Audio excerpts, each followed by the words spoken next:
समाचार રાજકોટથી શહેરમાં હીટવેવની આગાહી શહેરમાં મહત્તમ તાપમાન 41 ડિગ્રી સુધી નોંધાશે ઉનાળાની શરૂઆતમાં જ તાપમાનનો પારો 41 ડિગ્રીએ પહોંચશે માર્ચના શરૂઆતના જ દિવસોમાં બપોરના 12 વાગ્યાના અરસામાં મુખ્ય માર્ગો સુમસામ જણાઈ રહ્યા છે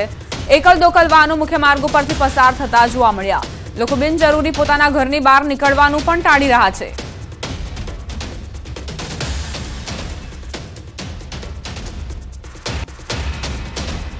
हीटवेव ने लई अमदावादનું Sola civil hospital alert heat stroke ને લઈ અગાઉથી વ્યવસ્થા કરી લેવાઈ દર્દીઓ માટે વોર્ડમાં તમામ વ્યવસ્થા કરાઈ સોલા સિવિલના 4 અને 9મા માળના વોર્ડમાં વ્યવસ્થા કરાઈ ઓઆરએસ ઇન્જેક્શન દવાઓની વ્યવસ્થા કરાઈ છે हीट स्ट्रोक નો વોર્ડ મેડિસિન વિભાગ છે અત્યારે કરન્ટલી મેડિસિન વિભાગમાં દર્દીઓ દાખલ કરવામાં આવે છે અને અમારી હોસ્પિટલમાં એ બ્લોકમાં ચોથા માળે પુરુષ વિભાગ અને 9મા માળે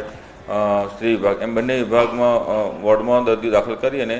તપાસ કરી સારવાર આપવામાં આવે છે ગુજરાતમાં કાળઝાળ ગરમી પડી રહી છે અને હવામાન વિભાગ દ્વારા અમદાવાદ સહિત 9 જિલ્લામાં રેડ એલર્ટ આપવામાં આવ્યું છે ખાસ કરીને ગરમીમાં સ્ટ્રોકના કેસ છે વધી જતા હોય છે ત્યારે હોસ્પિટલ દ્વારા પણ વિશેષ વ્યવસ્થા છે તે કરવામાં આવી છે અત્યારે પણ આપ જોઈ શકો છો કે દવાનો જથ્થો છે તે પૂરતો રાખવામાં આવ્યો છે કારણ કે જ્યારે સૂર્યના કિરણો પૃથ્વી પર આવતા હોય છે અને એ સીધા કિરણો છે